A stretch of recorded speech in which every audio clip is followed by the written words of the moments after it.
It's the Prentice Allsup Heating and Air Coach's Corner, fueled by Donut Country and McDonald's on 101.9, 100.5, 1450, WGNSSports.com and BigGTV. The Coaches Show is brought to you by Middle Tennessee Electric, serving our community by providing affordable, reliable, and safe electricity. Online at mte.com. Danny Brewer here. I'm extremely happy now to be joined by Matt Williams, the Dean of Rutherford County High School football coaches and the main man at Smyrna High School. Coach, how are you this morning? Doing all right, Dan. How are you? Well, I'm quite well, Coach. You know, it's a lovely August day. We've got week 1 in the books. Things may have not gone exactly how you wanted last night, but tough loss, 14-13 at Brentwood. But you got to be proud of your team for going on the road. Brentwood is not an easy place to go and play. No, I mean, I thought it was a good test for us, and, our schedule sort of sets up, hopefully, to help us with those environments as we get on the road. But, heartbreaker. Sort of heartbroken for the kids. They played really, really hard.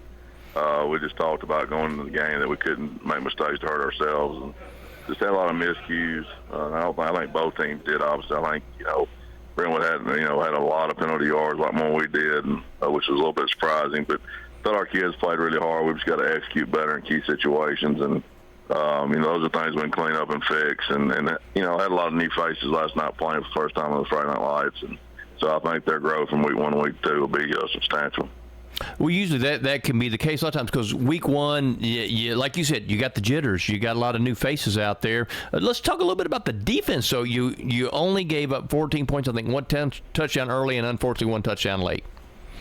Yeah, I mean, first drive they did a good job and schemed us up a little bit, and we're able to go down and score. But I thought we did a really good job adjusting. Obviously, it was 13-7, if it had been a 44-minute ball game, we'd have won, but obviously it's not. It's a 48-minute ball game. And, our defense after that first drive really settled down and sort of commanded the game. Denzel Yarborough had a big, 50-something yard interception return for a touchdown that tied it up and sort of changed the momentum. The biggest thing that beat us, Danny, was we had 2 opportunities down inside the 10-yard line, didn't put the ball in the end zone. If we score even one of those times, obviously we win the football game, so we've got to figure out a way to execute better down there in the red zone.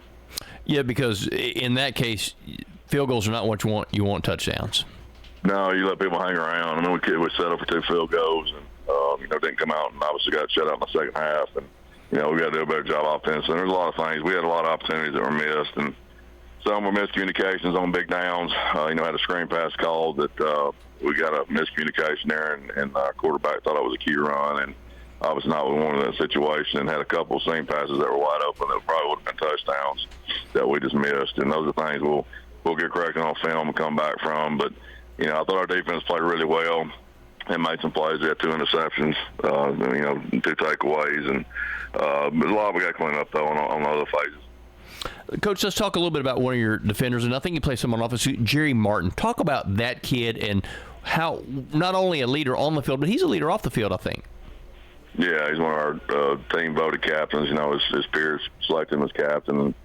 Didn't play any offense last night, but did a really good job on defense. And even when he's not making tackles or sacking the quarterback, he's causing disruption. He opens up a lot of things for other kids. Anthony Staples also another D lineman in there with him that did a really good job in a sack last night. And Jerry's just a different kid, and he's a kid every week that opposing offense they'll sort of have to plan around just because he's such a force and so physical and just does such a good job getting off blocks. And he demands a double team. He's really good. It was really good last night at times splitting those double teams. So just a physical force and probably one of the most physically strong and powerful kids I've ever coached. So Jerry's a special kid, no doubt. Off the field, because when my time around Smyrna a little bit, I see him off the field being a leader too, and that's something you obviously greatly value.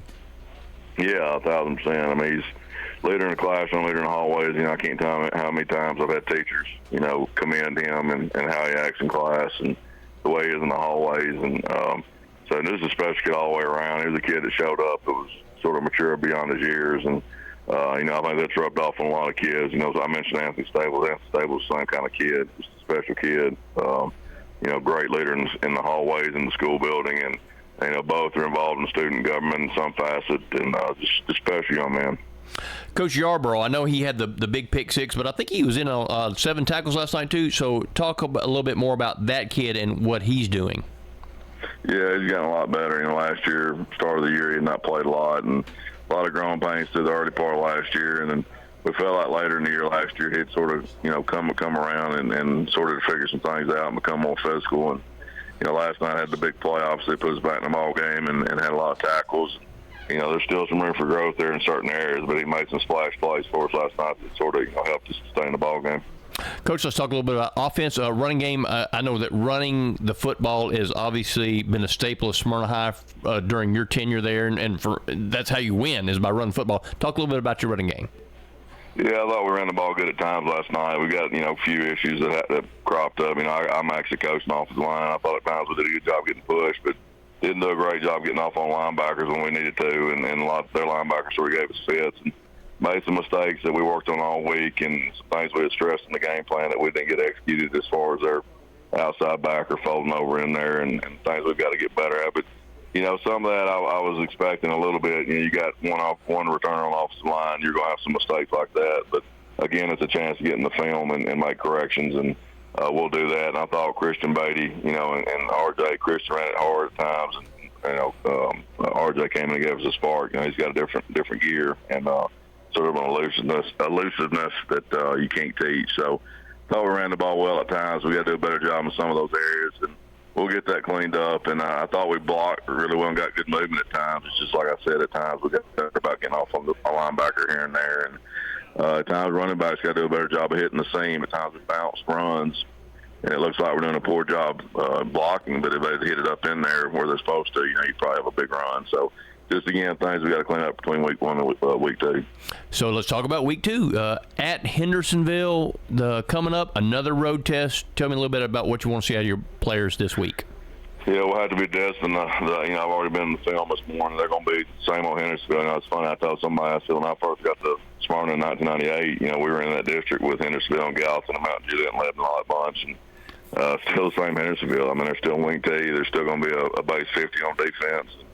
They're going to be big up front on defense. They got a big kid, number 79, so a big old defensive tackle, and I think he's their left tackle on offense. And they got an athlete, number 13. It's a wing back for him and play some safety for him. It's a really gifted athlete. I think he had a kickoff return for a touchdown against Gallatin last night. And so we're going to have to be prepared for that. And, I tell our team all the time, the wing T offense is an offense designed to take advantage of undisciplined defenses. So we've got to be really disciplined, and we're going to have to play the games first with our eyes and reading our keys and trusting our eyes and our reads and not looking for the football. So it's going to be key that we do that on defense. Offense, we got to find a way to run the football. They got some big kids up front, and I think there's some things we can do in the throw game. We've got to execute that. And the biggest thing I'm going to want to see, and especially we got to do a lot better in kickoff coverage. Last night, kickoff coverage, we weren't very good, and got to do a better job there. And I also had a key. I thought we did a pretty good job in the punt game. They were late when we needed the punt. We shanked it and gave them good field position there on our last drive. So some things to clean up there, but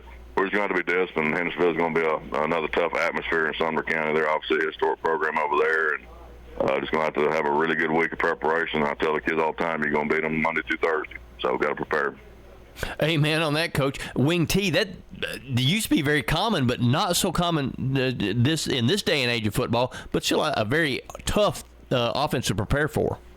Yeah, it's just, it's one of those deals. It's sort of like, it used to be the norm, obviously, and that we ran it when I was in high school, and then obviously when I started coaching, there were still all the wing T teams, but it's sort of like in college football, these teams that struggle against Army and Navy, and there's a reason because they don't see it very often. So we've got to be able to prepare for it. And a big part of that is going to be our scout look. That's the thing people don't think about. It's hard to replicate in the practice.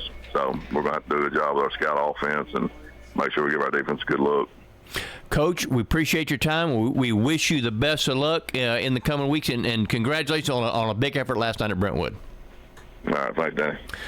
The Coaches Show is brought to you by the law offices of John Day. They've helped thousands of people get the legal help they need when they've needed it the most. If you've been injured, call the law offices of John Day.